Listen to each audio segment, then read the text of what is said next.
Hi guys! Today is Friday. Mongo Day. Ayan.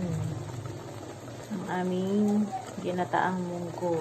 Ayaw kasi nila ng ginisa. Kaya ginagataan. Ang tawag lang yan ay tofu. Piniprito natin yung tofu. 2 pirasong tofu yan. Gusto ko yung toasted.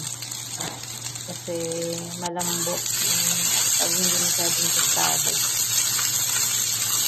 Malambot yung loob niya. Gusto naman kami yung sibuyas at bawang. Lagi natin ilalagay dun sa yan. Lagay natin sa nilagang munggo. Merong mapula kasi wala akong black pepper. Nilagay ko ay cayenne pepper. Meron tayong ampalaya leaves.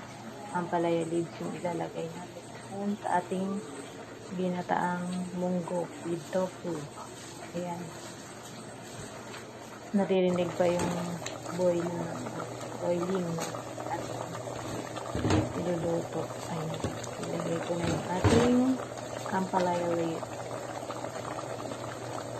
Ilagay ko na rin yung gata dyan. Ayan. May gata na yun. Bago natin nilagay yung ampalaya leaves.